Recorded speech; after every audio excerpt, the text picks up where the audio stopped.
Pendidikan terbaik untuk anak-anak Sarawak dalam bidang sains, teknologi, kejuruteraan dan matematik STEM disediakan tanpa mengira kaum. Terus sahaja langsung bersama Fazrul Hisham Afandi di Kuching untuk perincian. Terima kasih Zahira. Sarawak komited dalam menyediakan pendidikan terbaik kepada anak-anak Sarawak tanpa mengira kaum dalam bidang sains, teknologi, kejuruteraan dan matematik STEM untuk melengkapi dasar ekonomi baharu di negeri ini. Premier Sarawak Datuk Patinggi Tan Sri Abang Johari Tun Openg berkata anak-anak Sarawak perlu melengkapi diri dengan pengetahuan moden mengenai ekonomi baharu itu agar dapat menguruskannya kelak. We don't, really differentiate whether you are Chinese school or public school or international school as long as you got the basic knowledge to transform our economy. And our economy must be of high standard so that there is no brain drain, then our students will be employed in this new economy based on their knowledge.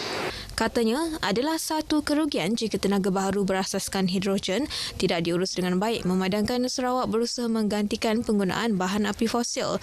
Beliau berkata demikian pada perasmian bangunan baharu Blok Pentadbiran Sekolah Jenis Kebangsaan Cina Pemin di Miri. Pada majlis tersebut, beliau turut memaklumkan anak-anak Sarawak yang lulus dengan sijil peperiksaan bersepadu UEC dari Sekolah Menengah Cina boleh mendapatkan pendidikan tinggi percuma di institusi pengajian tinggi milik kerajaan negeri menjelang 2026. Sementara itu, dalam perkembangan lain, Datuk Patinggi Tan Sri Abang Johari Tun Openg berkata, selaras dengan visi Sarawak untuk menjadi pengeksport makanan menjelang 2030, Sarawak telah mengubah lanskap pertanian padi dengan memanfaatkan teknologi canggih serta keselamatan makanan. Dengan kerjasama Universiti Putra Malaysia UPM Kampus Bintulu akan dapat membentuk pertanian untuk rakyat Putra dan True North sekaligus mampu mengeluarkan 8 tan padi dalam 1 hektar.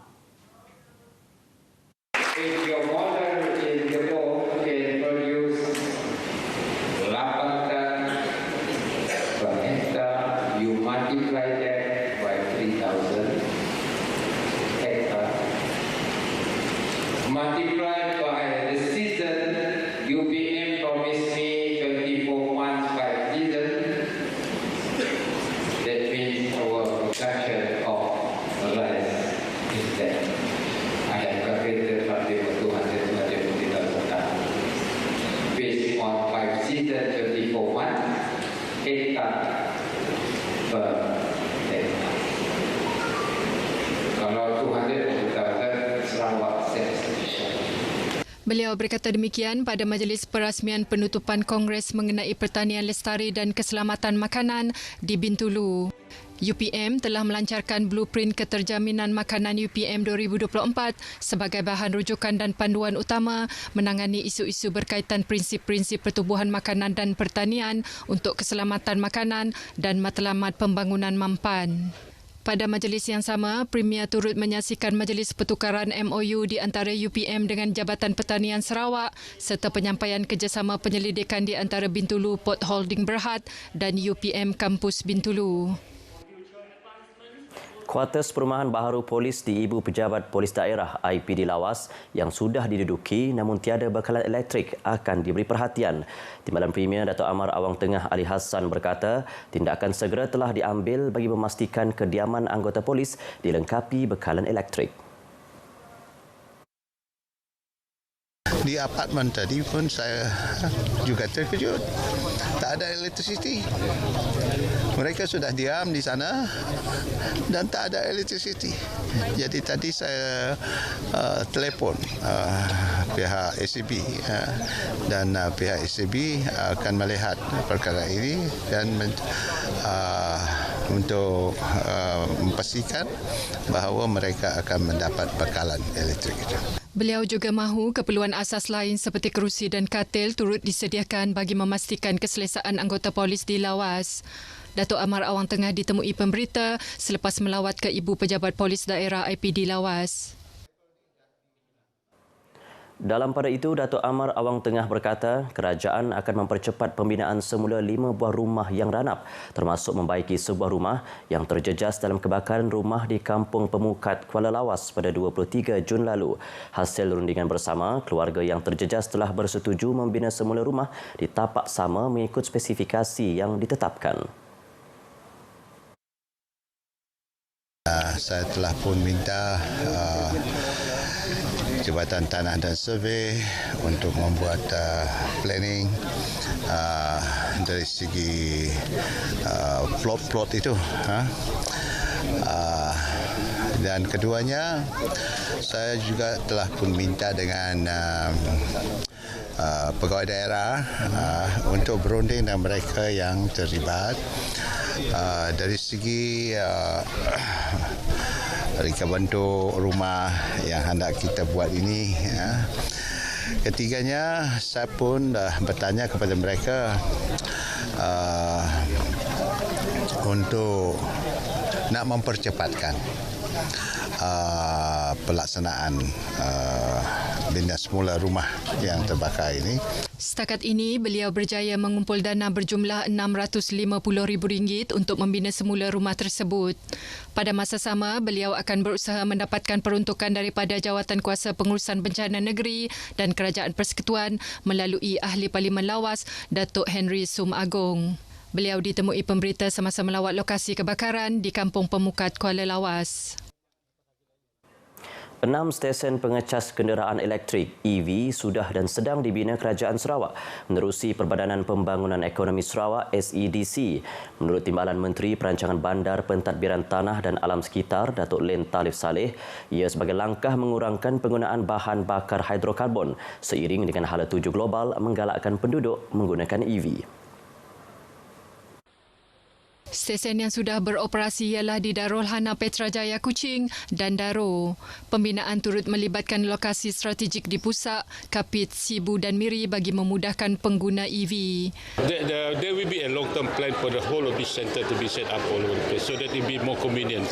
Not only that, we're talking about hydrogen as well. Beliau berkata demikian kepada pemberita selepas merasmikan penutupan bengkel pendidikan alam sekitar untuk guru penasihat Kelab Pecinta Alam Sekitar PALS peringkat Sarawak di Serian. Seramai 85 guru Kelab PALS seluruh negeri menyertai bengkel 4 hari bermula 9 Julai hingga hari ini. Penubuhan Institut Koperasi Malaysia IKMA Cawangan Miri bakal merancakkan lagi sektor keusahawanan koperasi menerusi latihan dan bimbingan di kawasan utara Sarawak. Pengerusi Lembaga Pengarah Institut Koperasi Malaysia Tuan On Abu Bakar memaklumkan latihan dan bimbingan ini amat penting dengan cabaran dihadapi sektor koperasi dalam era digital ini. Pelbagai inisiatif diambil kerajaan bagi menghadapi cabaran itu termasuk membangunkan Dasar Keusahawanan Nasional 2030 dan Pelan Tindakan Digitalisasi Koperasi 2030. Beliau berkata demikian kepada pemberita selepas merasmikan IKMA Cawangan Miri di Miri Times Square. Beliau berharap anak-anak koperasi di Miri mengambil peluang yang disediakan di IKMA dan mengaplikasikan pelbagai teknologi digital seperti sistem pengurusan perniagaan bersepadu, platform e-dagang dan penggunaan media sosial untuk pemasaran. IKMA Cawangan Miri telah mula beroperasi sejak awal tahun 2023. Ia merupakan cawangan ke-10 turut merangkumi kawasan Bintulu, Miri, Limbang dan Lawas. Pasangan kembar Elisha dan Ryan Zakari Sharif van der Horst yang mengharumkan nama Sarawak dan Malaysia dengan memenangi pingat emas dan gangsa pada Kejohanan Seni Persembahan Dunia WCOPA ke-27 selamat tiba di Kuching petang semalam. Ketibaan mereka di lapangan terbang antarabangsa Kuching disambut ahli keluarga serta jurulatih vokal dan peragaan mereka.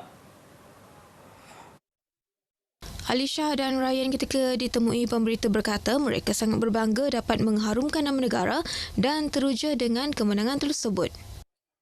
I was really excited when they mentioned that I got a gold medal and the champion, but I was mostly happy with my scholarship for the New York Film Academy. Thank you for supporting us. Next time, if we go for any other competition, we will try to do better and win more medals and win trophies for Malaysia or any competition to represent. Alisha mendapat tempat pertama bagi kategori vokal Broadway untuk umur 11 hingga 12 tahun dan turut dinobatkan sebagai pemenang bahagian bagi kategori sama. Pasangan kembar itu turut memperoleh pingat gangsa untuk persembahan duet dalam kategori pop vokal bagi bahagian junior. Pada pusingan akhir, mereka masing-masing memenangi pingat emas untuk satu lagi persembahan duet, menjadikan jumlah pingat mereka kepada 5. Alisha turut menerima beasiswa daripada Akademi Filem New York selain mendapat tawaran daripada beberapa penerbit muzik antarabangsa, antaranya Jeff Weber. Perkongsian itu tadi mengakhiri berita dari Sarawak. Dari sungai hingga segara, Palestin pasti merdeka. Kembali bersama Zahira untuk perkembangan berita selanjutnya. Baik, terima kasih Fazril.